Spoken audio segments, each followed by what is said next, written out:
Carmen's laugh echoed across the service station as she balanced 4 plates on her arm with the effortless grace of someone who'd been doing this for years. Table 6 wants extra Parmesan, and the gentleman at 12 is asking for you specifically again. I glanced up from wiping down wine glasses, my stomach doing that familiar flutter it always did when Antonio Bandini requested my section. 3 months he'd been coming here, and I still couldn't figure out why a man who clearly had better places to be chose to spend his Friday nights at the Golden Fork. He tips well, Carmen continued, nudging me with her elbow, and he's easy on the eyes. What's the problem? The problem was that everything about Antonio Bandini set off alarm bells in my head. Not the kind that screamed danger, well, not entirely, but the kind that whispered secrets. My degree in criminal psychology had trained me to read people, to spot the tells that most missed, and Antonio had tells written all over him in a language I was still trying to decode. No problem, I lied, smoothing down my black apron and checking my reflection in the stainless steel surface of the coffee machine. My blonde hair was still neatly twisted into its usual work bun, though a few strands had escaped during the dinner rush. At 26, I'd learned to present a competent, approachable image, essential in the service industry, where your paycheck depended on people liking you enough to leave decent tips. The dining room hummed with the usual Friday night energy.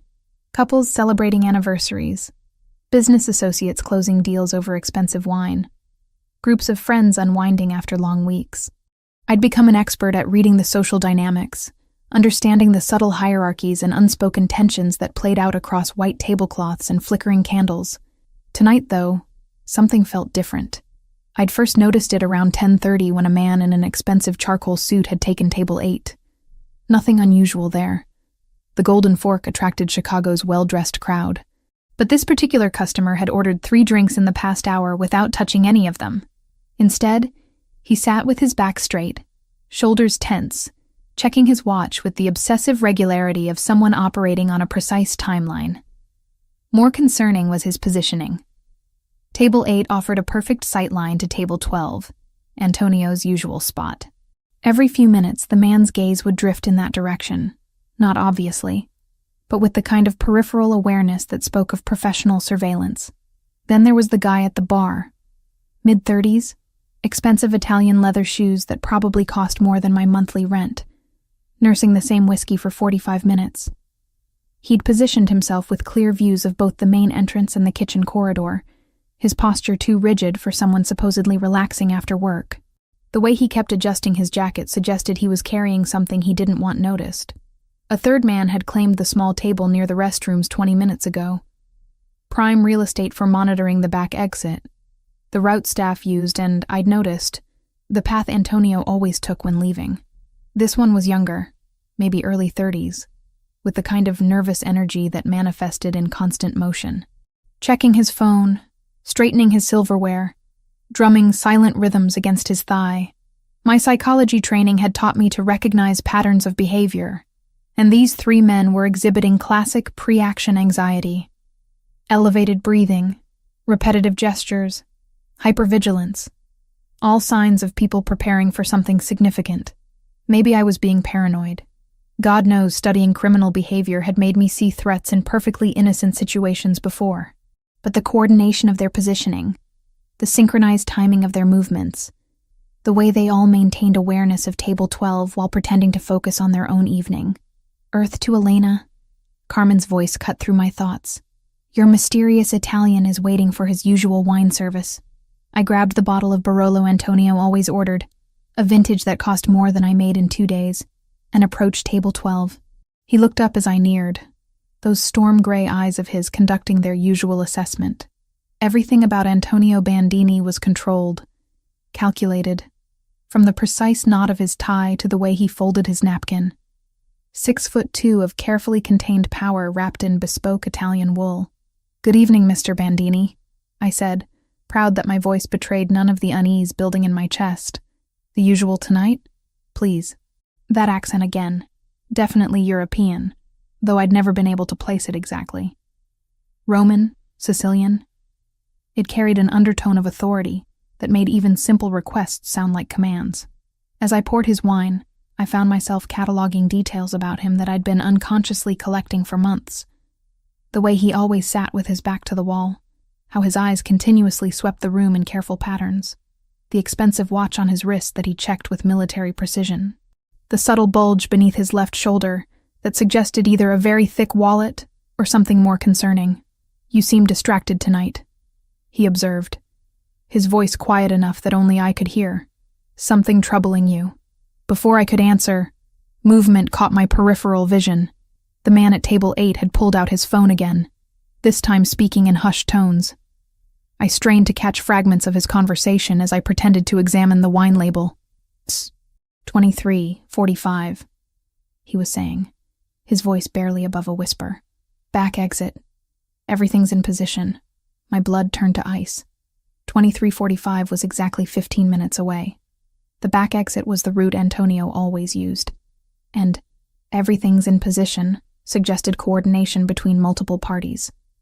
The pieces clicked together with terrifying clarity.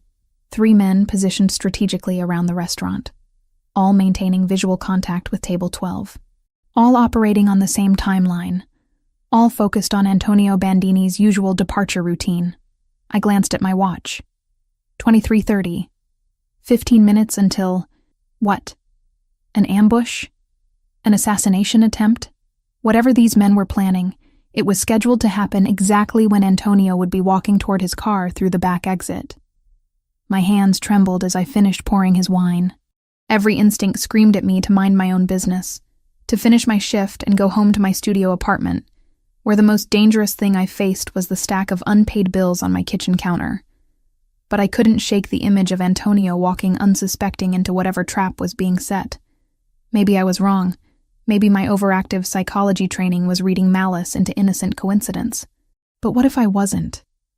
What if those 15 minutes were all that stood between Antonio Bandini and disaster? "Mr. Bandini," I said quietly, leaning forward as if to adjust his place setting. "I might be completely wrong, but I think you should stay quiet and not move. Something's planned for 23:45. His hand stilled on his wine glass, those gray eyes sharpening with sudden focus. For a heartbeat, we existed in a bubble of shared tension, while the restaurant continued its oblivious hum around us. "Explain," he said, his voice so low I almost missed it. 3 men, table 8, the bar, and near the restrooms. "They've been watching you for the past hour. Coordinated positioning, synchronized timing, pre-action anxiety behaviors." The words tumbled out in a rush of professional terminology mixed with genuine fear. I heard fragments about 23:45 and the back exit. Antonio's expression didn't change, but something shifted in his posture. A coiling of muscles, a readiness that transformed him from elegant dinner companion to something far more dangerous. "You're certain?" I wasn't certain of anything except the rapid beating of my heart and the cold sweat breaking out across my palms. "No, but yes, maybe. I study this stuff, behavioral analysis, and everything about them screams surveillance." He reached into his jacket, slowly, carefully, and withdrew his phone. A few quick taps, then he set it face down beside his plate. "Done." What's done? That ghost of a smile I'd seen before, sharp and predatory. Insurance. What happened next unfolded with the precision of a military operation, though at the time I could barely process the chaos erupting around me. Antonio's phone buzzed once, a response to whatever message he'd sent. Within seconds, 3 men in dark suits materialized from various corners of the restaurant like shadows coming to life. I hadn't even noticed them before, which should have terrified me more than it did. The man at table 8 never saw it coming. One moment he was checking his watch for the 100th time. The next he was face down on his dinner plate with his arm twisted behind his back at an angle that made my stomach lurch. His phone clattered across the marble floor, screen cracked. The guy at the bar tried to run. Bad choice. He made it exactly 3 steps before disappearing behind a wall of expensive Italian wool and controlled violence. Other diners looked up from their meals with the mild curiosity of people watching street performers, completely unaware they were witnessing something far more dangerous. The 3rd man, the one near the restrooms, showed more survival instinct. He bolted for the back exit, the same route he'd been monitoring all evening. I lost sight of him in the corridor, but the muffled sounds that echoed back suggested his escape attempt hadn't been successful. Through it all, Antonio remained seated, calmly finishing his wine, as if orchestrating tactical takedowns was as routine as ordering dessert. "We need to leave," he said quietly, standing and placing a crisp $100 bill on the table. "Now. I can't just leave work. My shift isn't. Your shift is over." His hand found the small of my back, steering me toward the main entrance with gentle but absolute authority. "Trust me when I say you don't want to be here when the police arrive to investigate what just happened." My legs felt disconnected from my brain as we walked through the dining room. Carmen caught my eye from across the restaurant, her expression confused as she watched me leave with a customer. I wanted to explain, to tell her I'd call later, but Antonio's pace never slowed. Outside, a black sedan waited with the engine running. Not the kind of coincidence that happened in normal people's lives. "Get in," Antonio said, opening the rear door. Every rational thought in my head screamed warnings. This was how people disappeared. This was how normal lives ended, and bodies ended up in rivers. But what choice did I have? I'd just witnessed what happened to people who crossed Antonio Bandini, and I was pretty sure refusing his invitation would put me in that category. The interior smelled like leather and expensive cologne. Antonio slid in beside me, maintaining careful distance while somehow still dominating the space. The driver, a mountain of a man with graying temples, pulled away from the curb without a word. "Where are you taking me?" I asked, proud that my voice only shook slightly. "Somewhere safe while we sort this out." "Sort what out?" "I don't even know what just happened back there." Antonio studied me with those storm-gray eyes, calculating something behind their depths. "You saved my life tonight. That tends to complicate things." We drove through Chicago's late-night streets in tense silence. I recognized the neighborhoods at first, familiar territory near my apartment building. But as we headed further north, the scenery shifted to areas I knew only from magazines and news reports about the wealthy elite. The safe house turned out to be a penthouse apartment in a gleaming tower that scraped the belly of the night sky. More armed men waited in the lobby, their presence transforming what should have been elegant surroundings into something that felt distinctly like a fortress. "This is temporary," Antonio assured me as we rode the private elevator to the 32nd floor. "Just until we understand the full scope of tonight's events." The apartment was stunning. Floor-to-ceiling windows offering panoramic views of the city, furniture that belonged in design magazines, art that probably cost more than most people's houses. But it was also clearly a place designed for security rather than comfort. No personal touches, multiple exit routes visible, and the subtle bulges under the jackets of the two men who'd followed us up suggested this was more prison than refuge. "I need to call my job," I said, fishing for my phone. "Carmen will be worried, and my manager—" "Already handled." A woman appeared from the kitchen area, moving with quiet efficiency. Mid-30s, elegant in an understated way, with intelligent dark eyes that missed nothing. "I spoke with your supervisor an hour ago. You've come down with food poisoning and won't be in for the next few days." I stared at her. "Who are you?" "Sofia Romano, Mr. Bandini's assistant." She extended a perfectly manicured hand. "I've prepared the guest room for you, and there are clothes in your size in the closet. If you need anything else, please let me know." "How do you know my size?" That same calculating look I'd seen from Antonio. "We're very thorough in our research, Miss Morrison." The casual mention of research sent fresh chills through me. How much did they know? How long had they been watching me? And why did I suddenly feel like a specimen under a microscope? Antonio had disappeared into another room. An office, judging by the glimpse of computers and communication equipment I caught before the door closed. Sophia gestured for me to follow her down a hallway, lined with abstract paintings that probably cost more than my college education. "You must have questions," she said as we walked. "About 1,000 of them. Mr. Bandini will answer what he can tomorrow. For tonight, try to rest. It's been an eventful evening." The guest room was larger than my entire apartment, decorated in soothing blues and grays that should have been calming but somehow weren't. Sophia had laid out clothes on the bed, designer labels I recognized from window shopping expeditions I could never afford. "How did you know I'd be coming here?" I asked, fingering the soft fabric of a cashmere sweater. Sophia paused in the doorway, her expression carefully neutral. Mr. Bandini is a man who plans for contingencies. He's been aware of you for some time, Miss Morrison. Aware of me, how? But she was already gone, leaving me alone with questions that multiplied faster than I could process them. I didn't sleep. How could I? Every sound from the hallway made me jump. Every distant voice made me wonder if I was about to become another casualty in whatever war I'd stumbled into. By dawn, I'd worn a path in the expensive carpet from pacing. Sophia appeared with coffee and pastries around 8, her efficiency suggesting she'd dealt with traumatized houseguests before. Mr. Bandini would like to speak with you when you're ready, she said, setting the tray on a small table near the windows. And if I'm not ready? A slight smile. Then he'll wait. But Miss Morrison, the longer you wait, the more questions you'll have, and the fewer answers will satisfy you. She was right, of course. I'd spent the night constructing increasingly elaborate theories about who Antonio Bandini was and what I'd gotten myself into. None of them were particularly comforting. I found him in the office, surrounded by monitors displaying what looked like security feeds from various locations around the city. He'd changed from his dinner attire into dark jeans and a white shirt, looking younger and somehow more dangerous in casual clothes. "Sleep well?" he asked without turning from the screens. "Did you expect me to?" That ghost of a smile. "No, but I hoped." He swiveled to face me, those gray eyes conducting their usual assessment. "How much do you know about organized crime in Chicago, Elena?"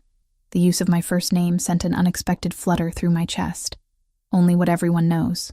That it exists, that people get hurt, that normal people try to stay as far away from it as possible. Smart policy. Unfortunately, no longer an option for you. Because I saved your life. Because you witnessed Riccardo Torino attempting to have me killed. And because your intervention allowed my men to capture 2 of his people alive. Antonio stood, moving to pour coffee from a service I hadn't noticed. "Torino will assume you're working with me. That makes you a target." The casual way he delivered this death sentence made my knees weak. For how long? Until Torino is no longer a problem. And how long will that take? Antonio handed me a cup of coffee, his fingers brushing mine briefly. That depends on how smart he is, and how quickly he realizes his war with my family was always going to end only one way. Family. The word carried weight I was only beginning to understand. Saturday morning came with the harsh reality that my life had fundamentally changed overnight. I woke in sheets that probably cost more than my monthly rent, in a room that could house 3 families, guarded by men whose job was to ensure I never left without permission. The panic attack hit me before I was fully conscious, my chest constricted, air becoming impossible to draw into my lungs. The elegant bedroom walls seemed to close in, transforming from sanctuary to prison cell. My hands shook as I gripped the expensive bedding, trying to ground myself in something tangible, while my mind spiraled through every worst-case scenario my psychology training had ever made me aware of. I was going to disappear. Become another statistic. Another missing person whose case would gather dust in some detective's filing cabinet. No one would even know where to start looking. "Miss Morrison?"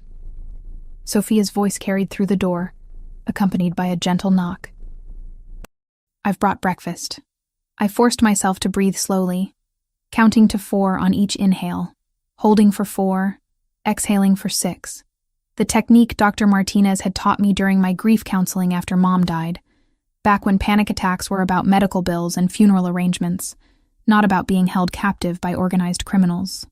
"I'm fine," I called out, proud that my voice sounded relatively normal. "May I come in?" Did I have a choice? Everything about my situation was phrased as requests, but the armed guards outside made it clear that refusal wasn't really an option. Sophia entered carrying a silver tray laden with coffee, fresh fruit, and what looked like homemade pastries. She moved with the same quiet efficiency I'd noticed before, setting everything on the small table near the windows overlooking the city. "Mr. Bandini had to leave early this morning," she said, pouring coffee into delicate china cups. "Business matters requiring his attention. Business matters. A euphemism that could mean anything from board meetings to executions. When can I go home?"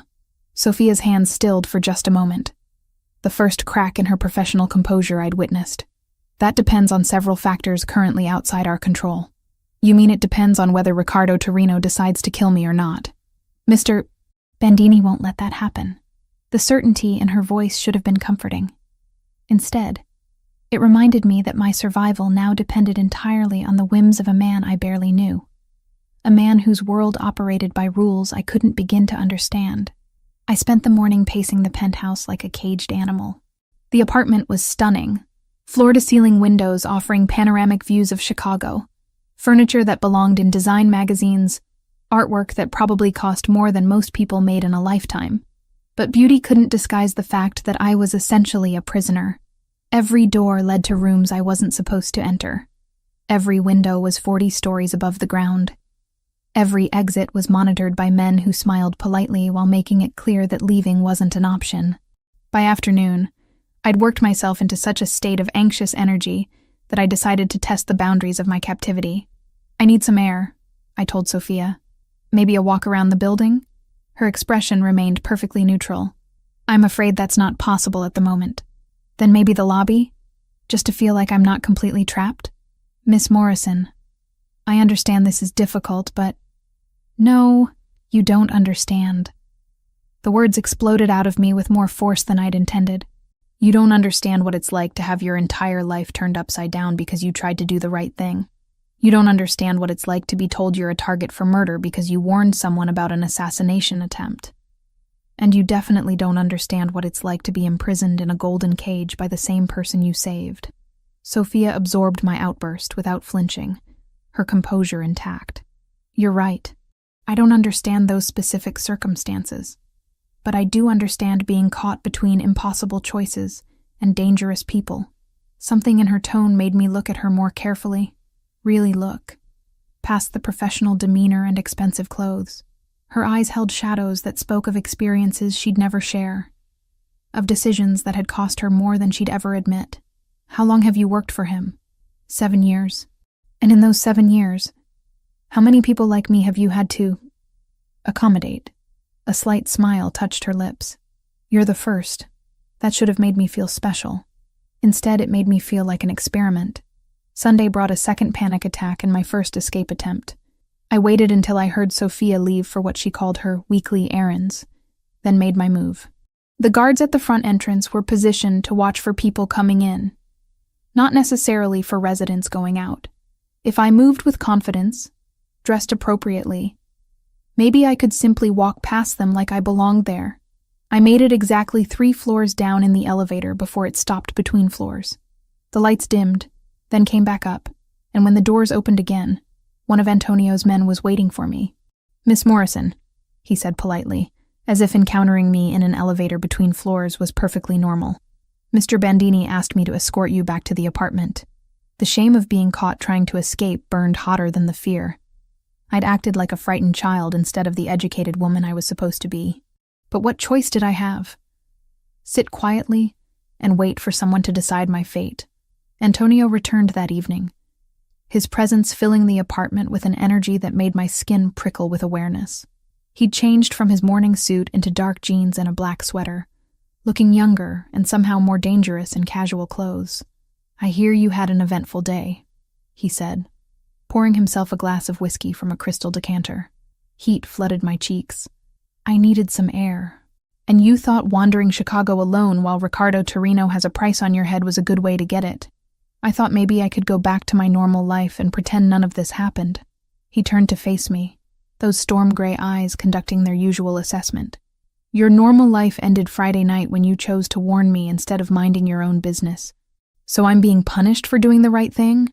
You're being protected because doing the right thing put you in the crosshairs of very dangerous people. The rational part of my brain understood the logic, but the emotional part, the part that felt like a prisoner despite the luxury surroundings, wanted to scream at the unfairness of it all. Tell me about your mother, Antonio said suddenly, the apparent non-sequitur catching me off guard. What about her? Sophia mentioned she passed away recently. The medical bills that forced you to take the waitressing job. I wrapped my arms around myself, the familiar grief settling over me like a heavy blanket. Lung cancer, 3 years of treatments, surgeries, experimental therapies. None of it worked. but it bankrupted our family trying. That's why you studied criminal psychology. You wanted to understand the people who prey on vulnerable families. The insight caught me off guard. I'd never articulated it that way, but there was truth in his words. Insurance companies aren't technically criminals, but they destroy lives just the same. Something shifted in his expression, a softening around the edges, a recognition of shared pain.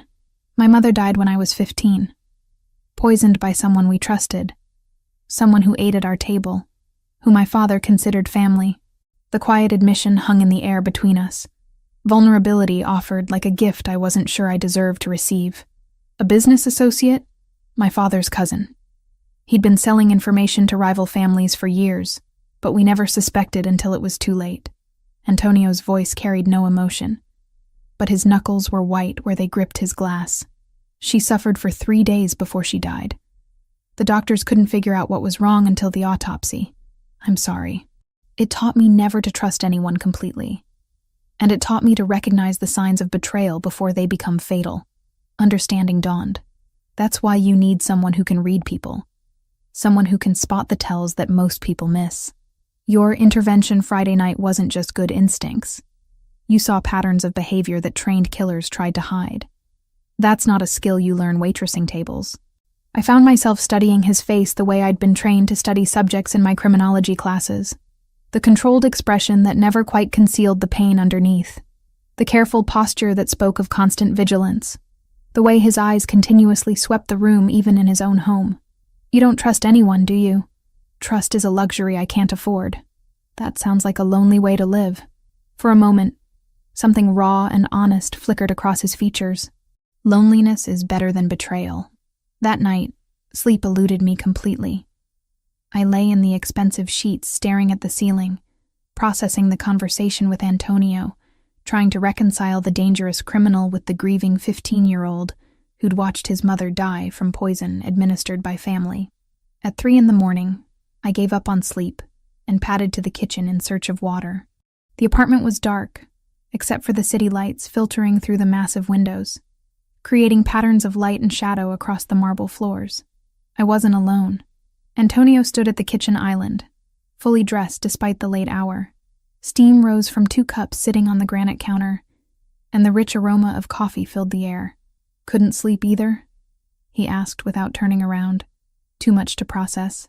He handed me one of the cups. Perfect espresso in delicate china.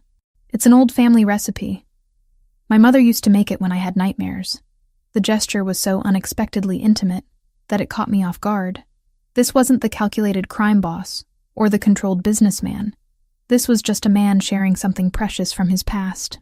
We stood in comfortable silence, drinking coffee in the soft glow of the city lights. For the first time since Friday night, I felt something other than fear or anger, something that might have been understanding. The men who killed her, I said quietly. What happened to them?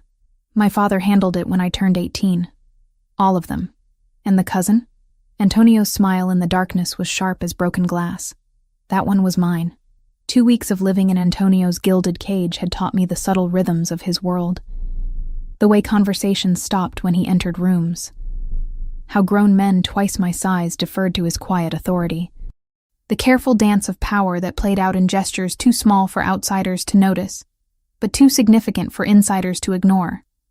When he finally agreed to let me return to the Golden Fork, it came with conditions that made my previous captivity seem like freedom. Vincent will drive you to and from work, Antonio explained over breakfast, his tone suggesting this wasn't negotiable. Marco will be positioned within the restaurant at all times. You don't leave the building during your shift, not even for smoke breaks. I stirred sugar into my coffee, watching the crystals dissolve while processing the implications. What about Carmen? She'll ask questions about the bodyguard. Marco knows how to blend in. Your coworkers will assume he's a customer who prefers to eat alone. The plan was more complex than I'd realized. Antonio had purchased a controlling interest in the restaurant 2 days earlier, a fact he mentioned as casually as commenting on the weather. My salary had mysteriously tripled, my schedule reduced to 3 nights a week, and suddenly there were openings for additional security personnel disguised as waitstaff. You bought the restaurant to protect me? I bought the restaurant because it made strategic sense. Your protection is a secondary benefit. Even his acts of care came wrapped in emotional distance, as if admitting he'd done something purely for my benefit would reveal a weakness he couldn't afford. Walking back into the Golden Fork felt like returning to a museum of my former life. Everything looked exactly the same. The marble floors, the soft lighting, the elegant table settings. But I moved through it like a ghost haunting familiar spaces. Carmen hugged me with the enthusiasm of someone who genuinely missed me, asking about my supposed food poisoning with enough concern to make guilt twist in my stomach. "You look different," she observed as we prepped for the dinner service. "Rested, like you've been somewhere expensive. Just catching up on sleep." She studied my face with the sharp attention of someone who'd known me long enough to spot lies. "And the manicure? The subtle highlights? Food poisoning doesn't usually come with spa treatments." Heat crept up my neck. Sophia had arranged both without asking, part of what she called maintaining appropriate appearances. I'd been too emotionally drained to object. But now the evidence of luxury felt like a betrayal of who I used to be.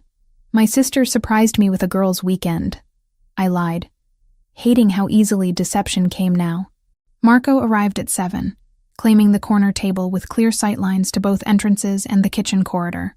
He ordered methodically: appetizer, main course, dessert, eating slowly enough to justify his presence for the entire evening. Other patrons ignored him completely, which spoke to his skill at appearing invisible while remaining hypervigilant. Antonio didn't come that first night, or the second. By the third evening, I'd convinced myself he'd lost interest in his restaurant acquisition and returned to whatever criminal enterprises normally occupied his attention. I was wrong.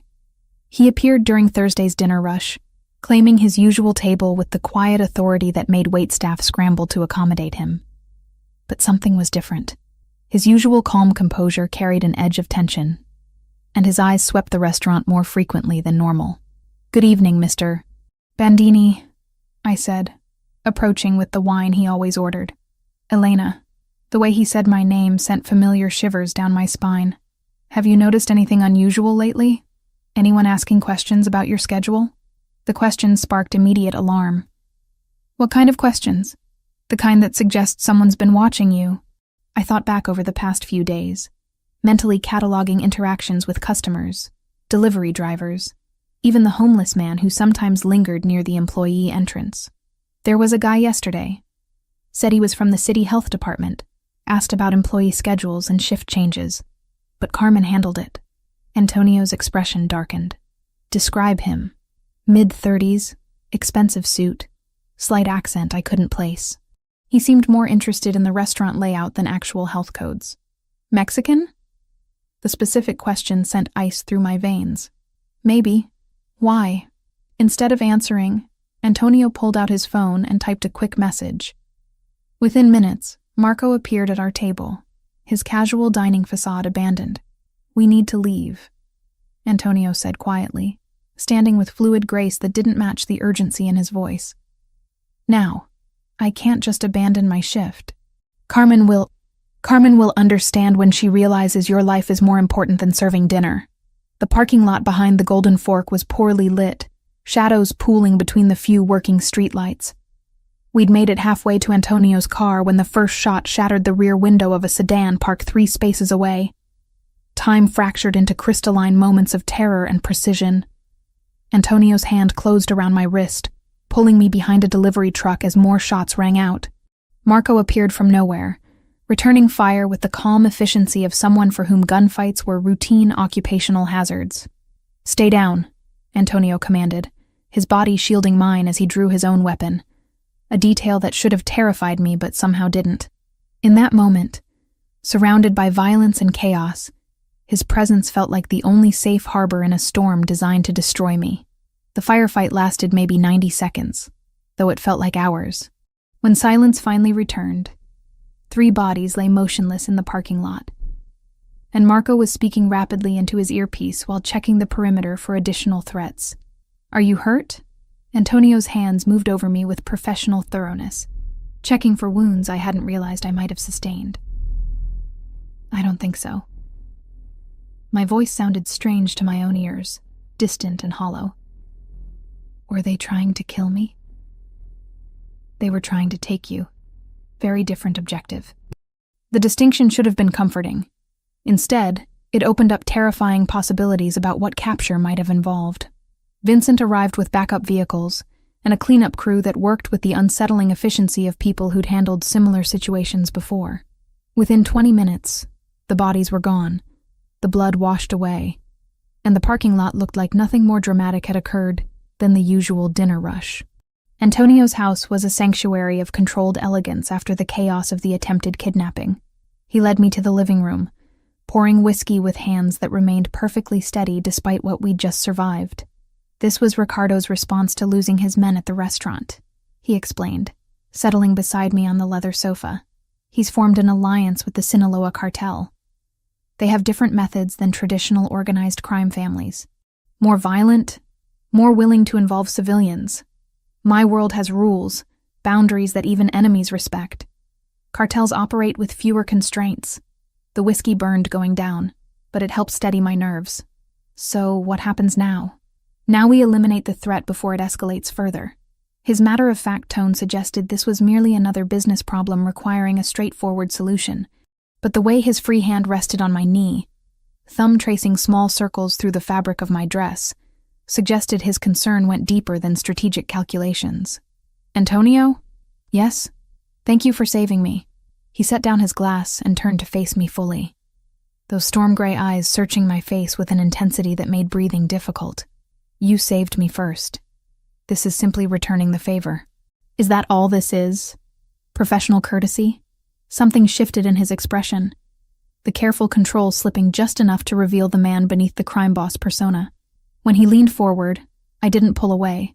When his hand cupped my face, I leaned into the touch. And when his lips found mine, I finally understood why I'd never felt truly safe with anyone else. The kiss was nothing like the romance novels I'd read as a teenager. There was no gentle exploration, no tentative building of passion. This was hunger and desperation, and the recognition of something that had been building between us since that first night at the restaurant.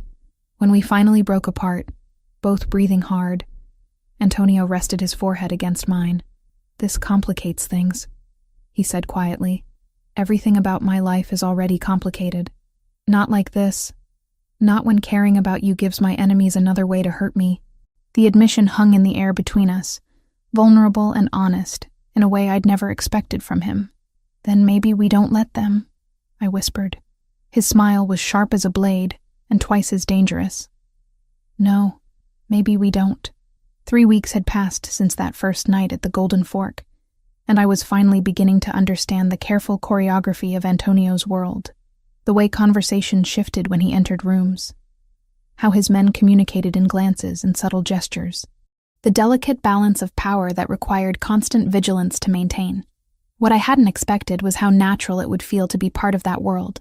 The realization hit me Thursday evening as I watched Antonio review security reports in his study. He'd loosened his tie, rolled up his shirt sleeves, and something about the domestic intimacy of the moment made my chest tighten with unexpected longing. This dangerous, controlled man was becoming more than just my protector. He was becoming someone I cared about in ways that terrified me. You're staring, he said without looking up from the documents. I'm observing. There's a difference. That ghost of a smile I'd grown to love. And what are you observing? That you're more relaxed here than anywhere else. Your shoulders don't carry the same tension when you're behind that desk. He set down the papers and leaned back in his chair, those storm-gray eyes conducting their usual assessment. This room is the only place where I don't have to worry about threats from unexpected directions. Because you control the variables. Because I trust the security.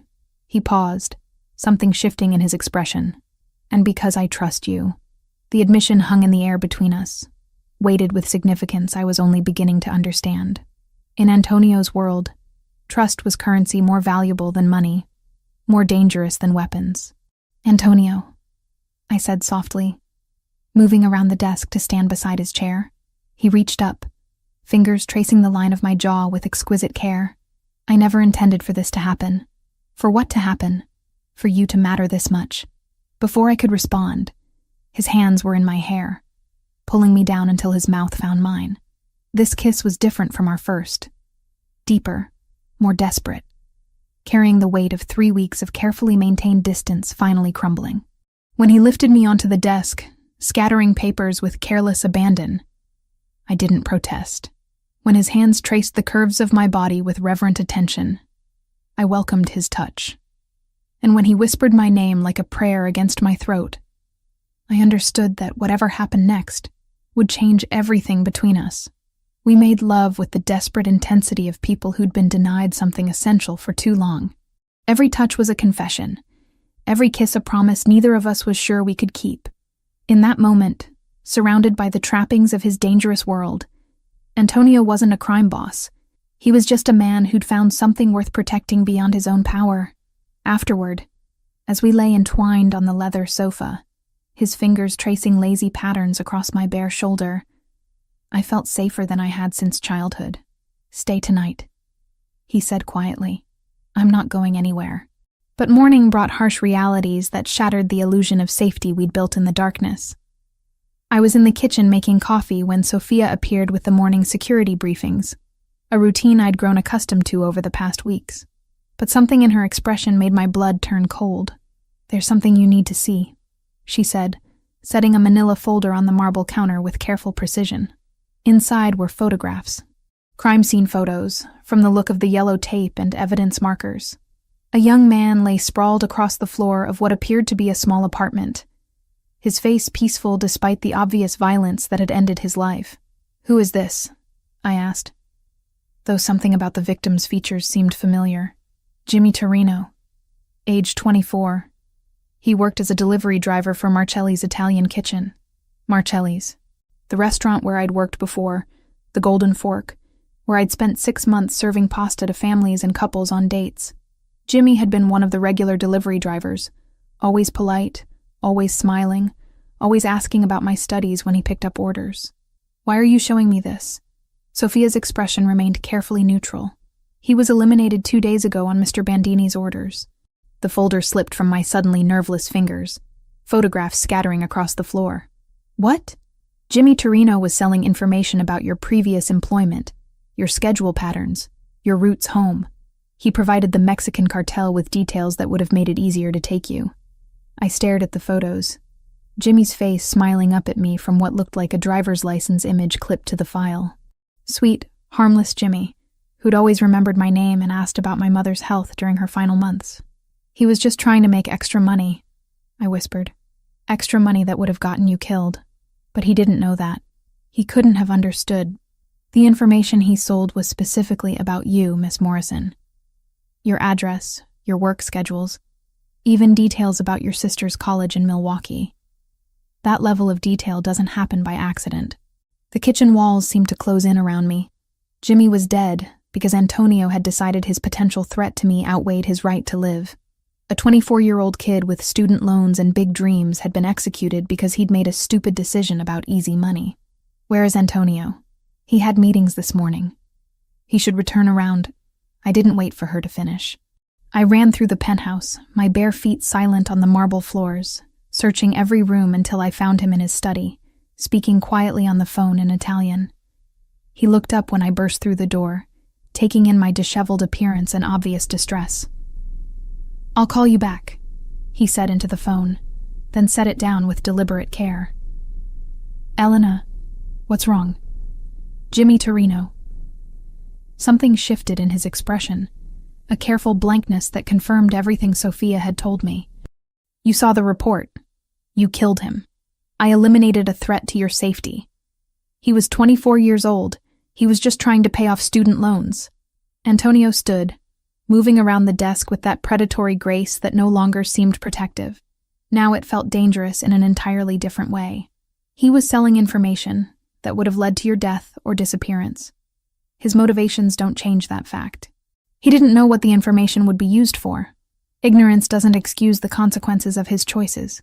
I backed toward the door, suddenly desperate to put distance between us. "You're talking about a person, not a business problem.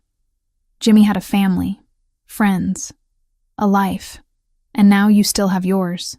His voice carried no emotion, no regret. "That's what matters. To you, maybe, but not to me." Something dangerous flickered in his eyes. Would you prefer I had let him continue providing intelligence to people who want to torture you for information about my operations? I would prefer you had found another solution. Maybe talked to him, paid him more than the cartel was offering, relocated him. Anything but murder. This isn't a negotiation, Elena. In my world, threats are eliminated permanently. There are no second chances, no rehabilitation programs, no appeals processes. There's survival, and there's death. The cold certainty in his voice chilled me to the bone. This was the man I'd fallen in love with. Someone capable of ordering executions with the same casual efficiency most people use to order coffee. I can't do this, I said quietly. Can't do what? Be with someone who kills people I know, people I care about, people who endanger you. Jimmy wasn't a threat. He was a victim of circumstances he didn't understand. Antonio's expression hardened. The vulnerable man from last night disappearing behind the mask of the crime boss. Then you're more naive than I thought. The words hit like a physical blow. I stared at him for a long moment, memorizing the sharp angles of his face, the cold calculation in his storm-gray eyes. This was who he really was. Everything else, the gentle touches, the whispered confessions, the careful protection, was just another form of control. I'm leaving. No, you're not. You can't keep me here against my will. I can't let you get yourself killed because you're too idealistic to understand reality. Then I guess we have a problem. I turned and walked out of his study, out of his penthouse, out of his world. Sophia made no move to stop me, though I caught her speaking urgently into her phone as I waited for the elevator.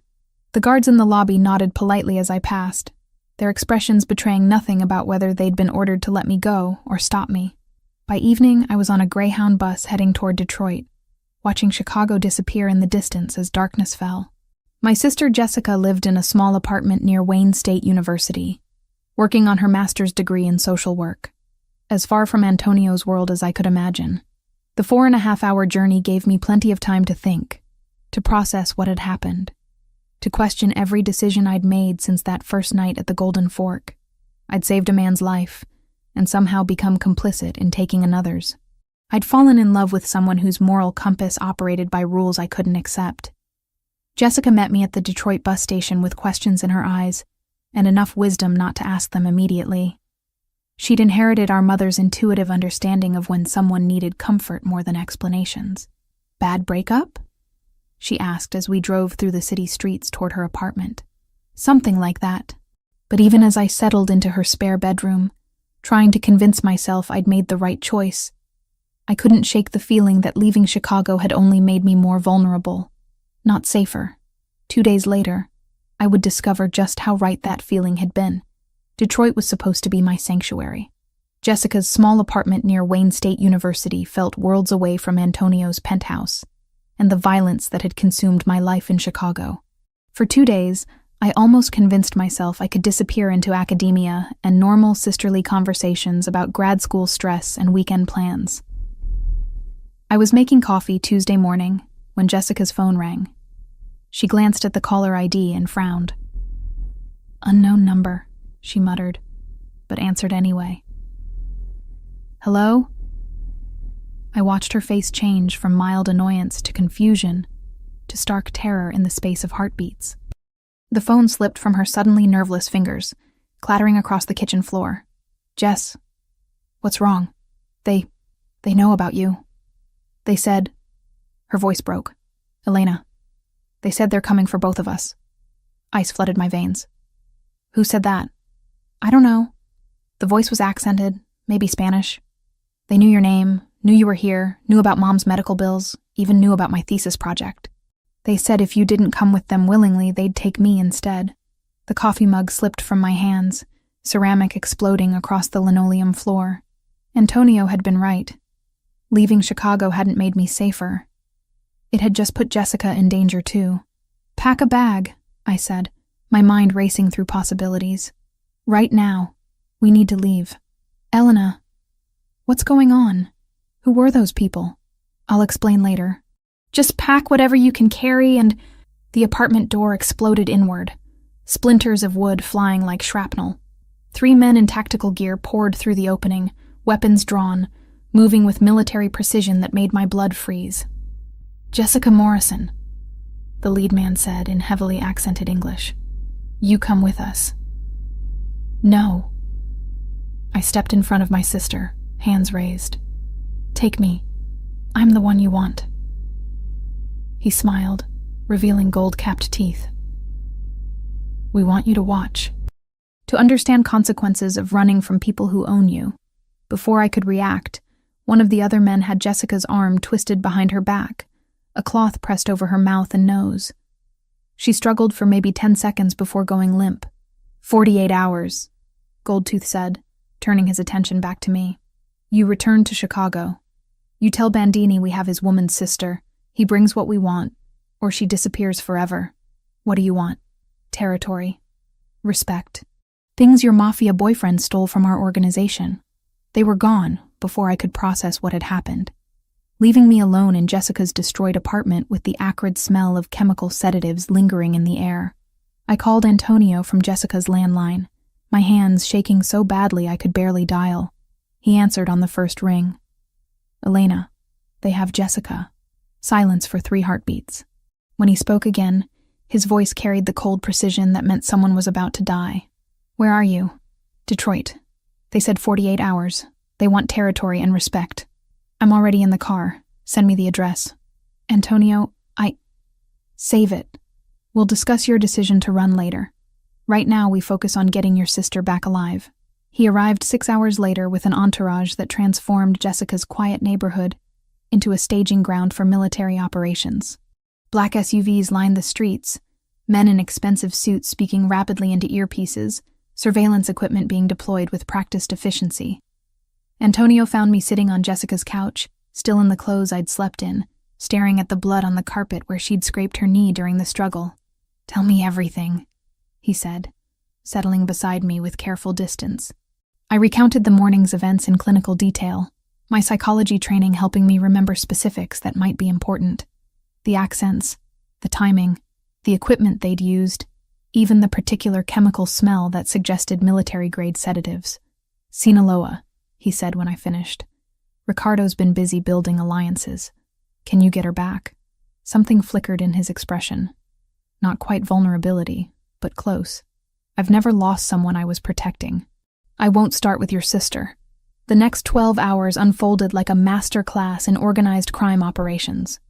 Antonio's team located the cartel's temporary base through surveillance, electronic intercepts, and what Sophia euphemistically called enhanced interrogation of local contacts. Jessica was being held in an abandoned warehouse on Detroit's east side, guarded by 8 men with automatic weapons and orders to kill her if they detected any rescue attempt. "Standard cartel protocol," Antonio explained as we studied satellite images of the building. "They're expecting overwhelming force, so we give them the opposite." "What's the opposite of overwhelming force?" "Precision, psychology, using their expectations against them." That's when he turned to me with an expression I'd learned to recognize. The look he got when he was about to ask for something I wouldn't want to give. "I need your expertise," he said quietly. "Your ability to read behavioral patterns, to predict how people will react under extreme stress. You want me involved in the actual rescue. I want you to help us understand their mindset. Cartel soldiers aren't like Mafia soldiers. They operate on different psychological principles, different motivations. You studied this in school." He was right. My criminology courses had covered the differences between traditional organized crime families and drug cartels. Different recruitment methods, different loyalty structures, different responses to pressure and threat. What do you need to know? How they'll react when we take out their perimeter guards. Whether they'll kill Jessica immediately or try to use her as a bargaining chip. What kind of psychological pressure will make them make mistakes? I found myself drawn into the tactical planning, despite every rational instinct screaming that this was madness. But Jessica's life hung in the balance, and my academic knowledge might be the difference between her coming home or disappearing forever. Cartel soldiers are motivated by fear more than loyalty, I explained as Antonio's team gathered around the surveillance photos. They're afraid of their superiors, afraid of rival organizations, afraid of law enforcement. That fear makes them unpredictable, but also exploitable. How? Create multiple simultaneous threats. Make them think they're being attacked from different directions by different groups. Their training will fracture. Some will follow protocol, others will panic, others will try to negotiate. That division gives you opportunities. Antonio nodded slowly. And Jessica? I studied the warehouse layout, thinking through cartel psychology and operational procedures. They won't kill her immediately. She's too valuable as leverage. But if they think the rescue attempt is failing, if they believe they're all going to die anyway, they'll execute her to deny you the victory. So we make sure they never reach that conclusion. Or we make them believe cooperation is their only chance of survival. Something shifted in Antonio's expression as he processed my words. This wasn't just academic analysis anymore. I was actively participating in planning a military operation against the people who'd taken my sister. Elena, he said quietly, there's something else you need to understand about Jimmy Torino. My stomach clenched. What about him? He wasn't just selling general information about your schedule. He was providing detailed intelligence about your sister, her address, her class schedule, her daily routines. The cartel has been planning this for weeks. The revelation hit me like a physical blow. Jimmy hadn't just put me at risk. He'd made Jessica a target. His harmless side income had painted a bullseye on the most important person in my world. If I hadn't eliminated him, Antonio continued, they would have taken her weeks ago. Possibly killed her after extracting what information they could about you. I stared at the warehouse photos spread across the table, seeing them with new understanding. Jimmy's death hadn't just been about protecting me. It had been about protecting Jessica, too. I understand now, I said quietly. In your world, hesitation means death, for everyone we care about. Something fundamental shifted in my chest. Not quite forgiveness, but acceptance. The moral landscape of Antonio's world operated by rules I'd never wanted to learn. But ignoring those rules had nearly cost Jessica her life. What do you need me to do? His smile was sharp as a blade and twice as dangerous. Help me get your sister back. Then help me end Ricardo Torino permanently. Over the next 6 hours, I found myself fully integrated into Antonio's team in ways I'd never imagined possible. My psychology background proved invaluable for predicting cartel behavior patterns, and my intimate knowledge of Jessica helped plan approach routes that wouldn't trigger her panic responses during the rescue. By dawn, we had a plan that was audacious in its complexity and terrifying in its implications. The rescue would happen during shift change at the warehouse, when guards were most likely to be distracted. But more than that, we were going to use the rescue operation as bait to draw Ricardo and his cartel allies into the open for a final confrontation. One way or another, Antonio said as his team made final preparations. This ends tomorrow night. I looked at him, really looked, and saw not just the dangerous crime boss or the careful protector, but the man who'd dropped everything to help save my sister, the man whose world I was choosing to enter.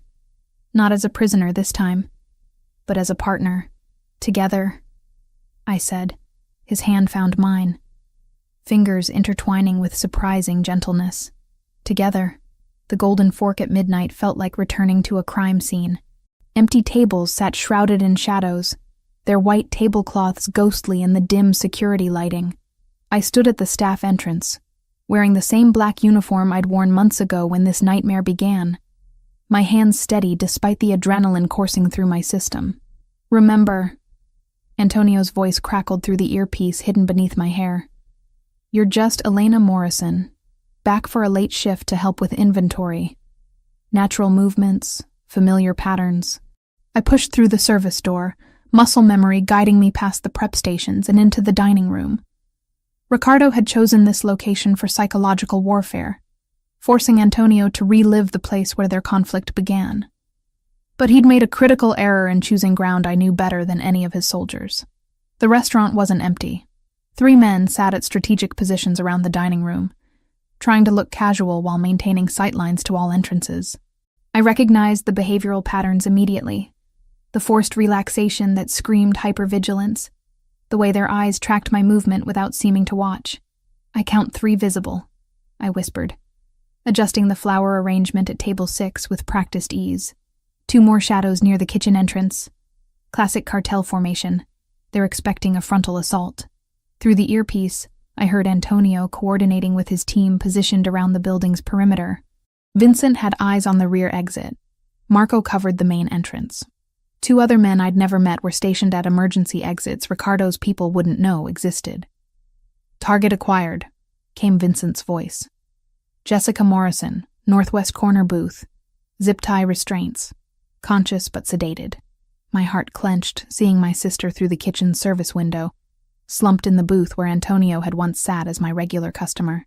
Her eyes were glazed but alert, tracking movement around her with the same analytical observation skills we'd inherited from Mom. "She sees me," I murmured, catching Jessica's slight nod of recognition. "She's aware enough to follow instructions. Rodriguez, you're clear to move on the perimeter guards." Antonio's voice carried deadly calm through the comm system. "Elena, we need eyes on Ricardo." I moved through my old workspace with deliberate familiarity, checking wine inventory while scanning for the man who'd turned my life into a war zone. The psychological analysis I'd provided proved accurate. Cartel soldiers operated differently than Mafia soldiers, their paranoia making them jumpy, reactive rather than strategic. That's when I saw him. One of Antonio's men, positioned near the bar with a clear view of the dining room, displayed all the micro-expressions I'd studied in my behavioral analysis courses. Rapid eye movements, involuntary swallowing, the slight tremor in his hands that suggested extreme stress. But not the stress of impending combat, the stress of deception. "Antonio," I whispered, "the man at the bar. Dark suit, positioning himself behind you. He's showing deception markers. Impossible. That's Salvatore. He's been with my family for 8 years. Trust me. Watch his hands, involuntary finger tapping, classic self-soothing behavior under extreme stress. His breathing is shallow, elevated heart rate visible in his neck pulse. He's terrified, but not of Ricardo's men. He's terrified of what he's about to do." Through the service window, I watched Salvatore's hand move slowly toward his jacket. Not the smooth, practiced motion of someone drawing a weapon in combat, but the hesitant, guilt-ridden movement of someone betraying everything they'd sworn to protect. "Gun!" I hissed into the comm. "Left side jacket. He's positioning for a back shot." The next 30 seconds unfolded with brutal precision. Antonio spun just as Salvatore's weapon cleared his holster, muscle memory and years of survival instincts saving his life. The shot went wide, shattering a mirror behind the bar. Before Salvatore could fire again, Antonio's return shot caught him center mass, dropping him behind the mahogany bar. The gunshot triggered chaos. Ricardo's men abandoned their pretense of casual dining, weapons appearing from beneath jackets and under tables. But Antonio's team was already in motion, months of tactical preparation paying off as they moved with coordinated precision through entry points Ricardo's soldiers hadn't anticipated. I used the chaos to my advantage, moving through spaces only staff would know. The service corridor behind the kitchen, the storage room with its emergency exit, the wine cellar's secondary access tunnel that led directly to the booth where Jessica waited. "Elena, report." Antonio's voice was strained, background sounds suggesting heavy fighting in the main dining room. "Reaching Jessica now. Give me 30 seconds. My sister looked up as I emerged from behind the service station, relief flooding her features despite the chemical fog clouding her eyes. "Elena, I'm getting you out of here." The zip tie restraints required kitchen shears from the prep station. Precious seconds while gunfire echoed through the restaurant above us. Jessica's hands were numb from restricted circulation, but she could walk if I supported her weight. "Service tunnel," I explained, guiding her toward the maintenance corridor that connected to the building next door. Same route we used for wine deliveries during busy nights. The tunnel was cramped and dark, lined with pipes and electrical conduits that had been installed when the building was renovated decades earlier. Jessica stumbled twice, the sedatives affecting her coordination, but adrenaline kept her moving toward the exit that would put us 3 blocks away from the combat zone. We emerged in the alley behind Marconi's Deli, where Vincent waited with an idling SUV.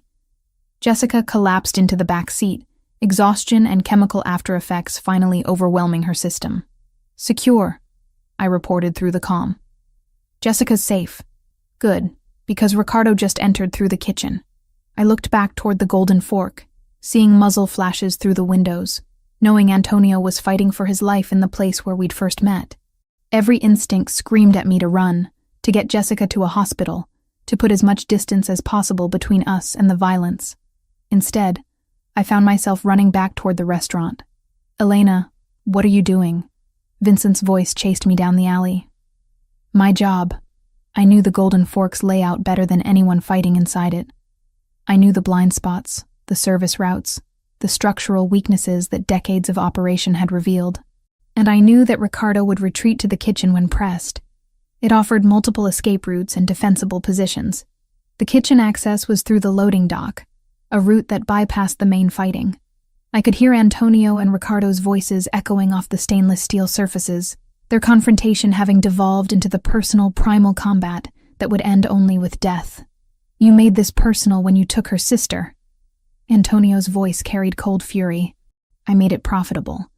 Your attachment to the girl shows weakness. Weakness your enemies will exploit."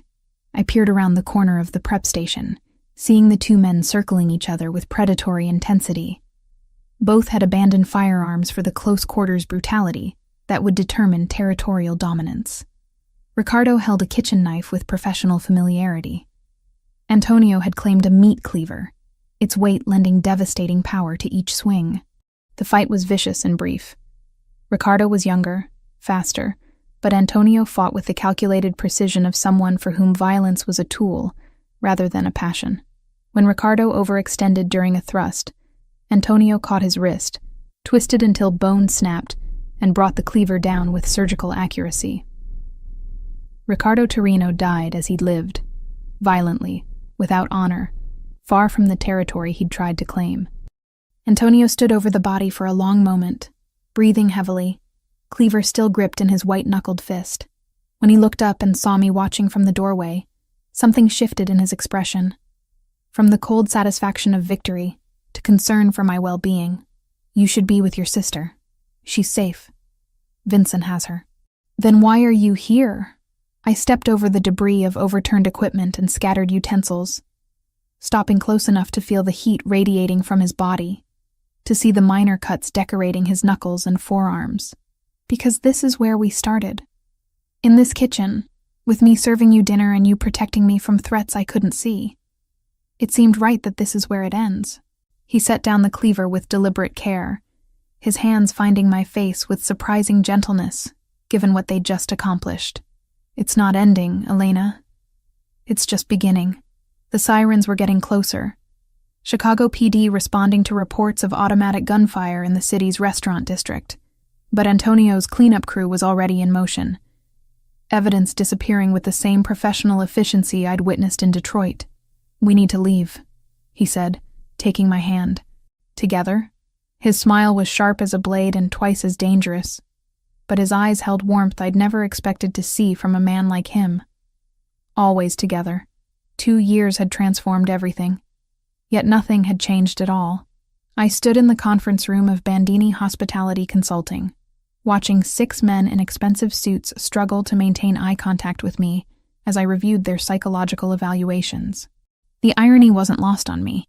I'd gone from serving wine to mob bosses to psychologically profiling potential mob soldiers, all while maintaining the fiction that I ran a legitimate business consultancy. "Mr. Castellano," I said, addressing the youngest candidate, "your micro-expressions during the loyalty questions suggest deception, specifically involuntary lip compression and decreased eye contact when discussing hypothetical conflicts of interest." The 28-year-old shifted uncomfortably, his hands betraying the nervous energy I'd learned to recognize in people hiding dangerous secrets. Behind the one-way glass, I knew Antonio was watching, evaluating my assessment alongside his own instincts about which men could be trusted with his family's operations. "Tell me about your gambling debts," I continued, noting how his pupils dilated at the direct question. 3 of the 6 candidates would be eliminated based on psychological risk factors I'd identified. The other 3 would join the Bandini organization in various capacities: legitimate restaurant management, security consultation, and what Sophia delicately termed specialized problem resolution. My phone buzzed with a text from Antonio. "Impressive as always. Dinner at home tonight? The doctor's appointment is at 3.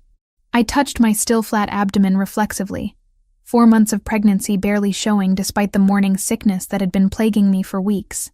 Dr. Martinez assured us everything was progressing normally, but Antonio's protective instincts had shifted into overdrive since we'd confirmed the pregnancy. The Bandini restaurant empire had grown from the single location where we'd met to 12 establishments throughout Chicago and Milwaukee.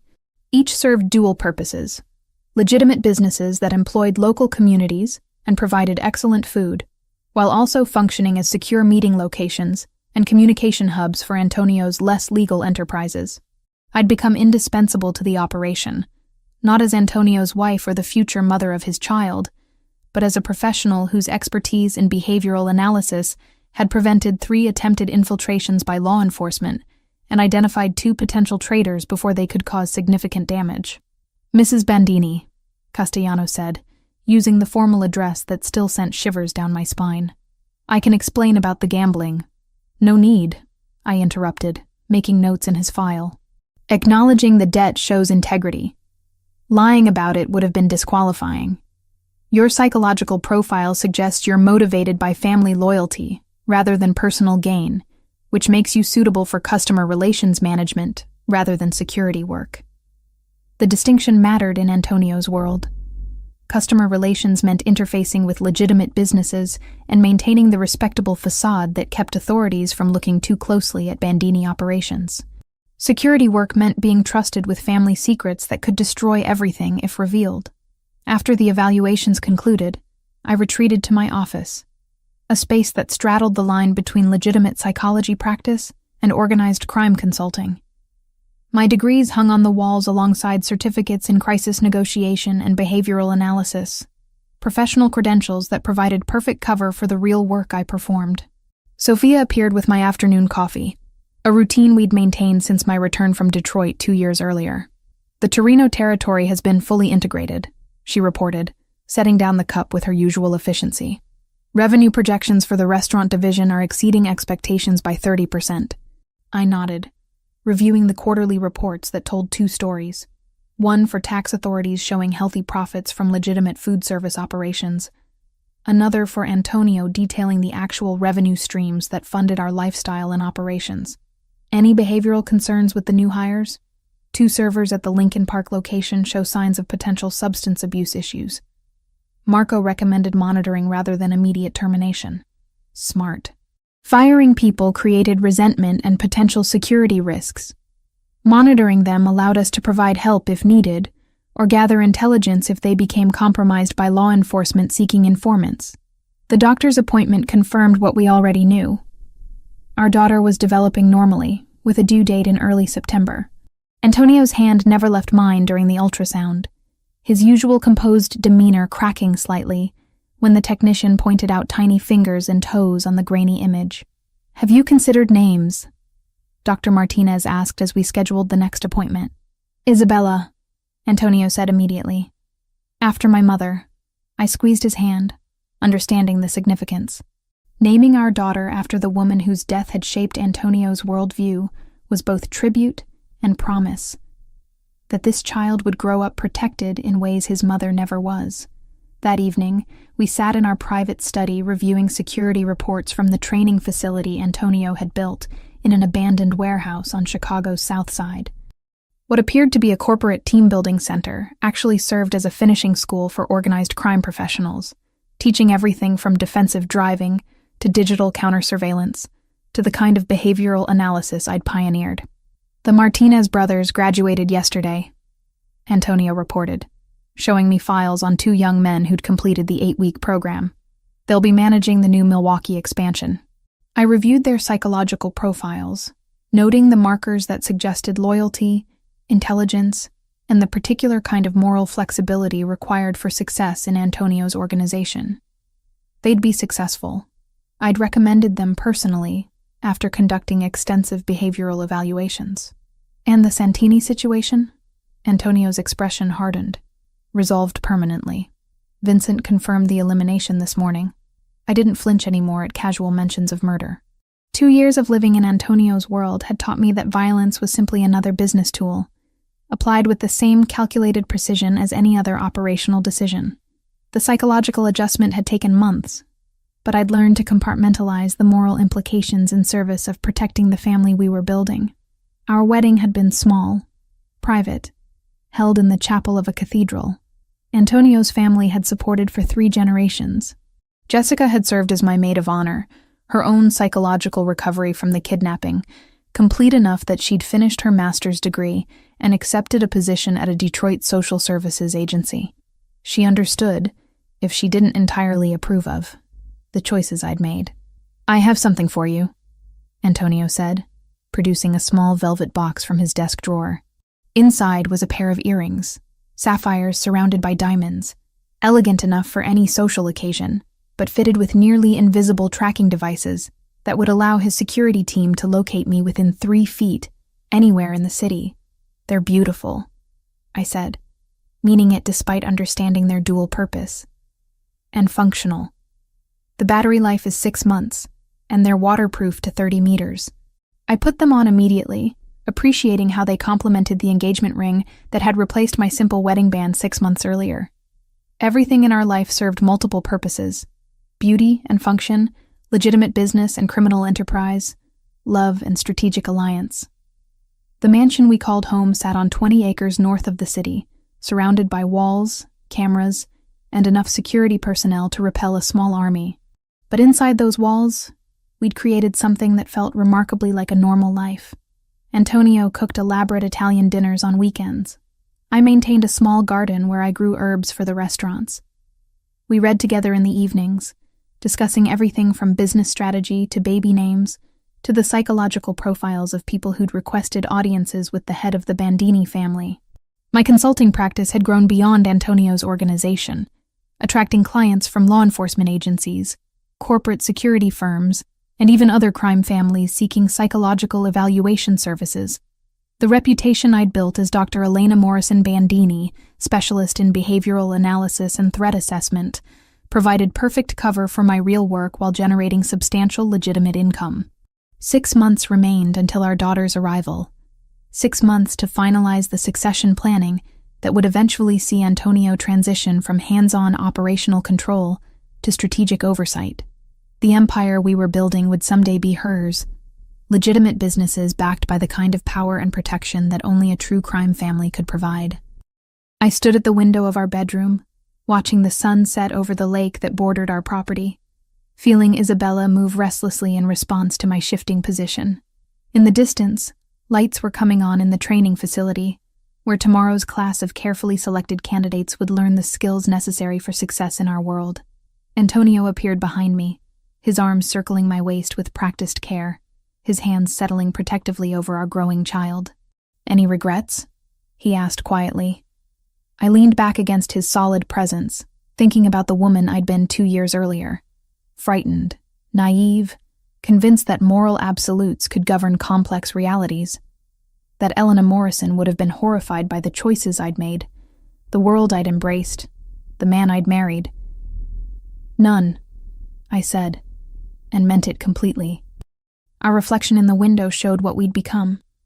A crime boss and his psychologist wife, partners in every sense of the word, building an empire that would last generations. Isabella kicked as if in approval, already part of the family business that would someday be her inheritance. Outside our fortress, Chicago hummed with activity, unaware that significant portions of its restaurant industry, its security consulting services, and its behavioral health networks were controlled by the couple standing at this window, planning a future that balanced legitimate success with the kind of power that could only be built on carefully controlled violence. From now on, we were exactly where we belonged,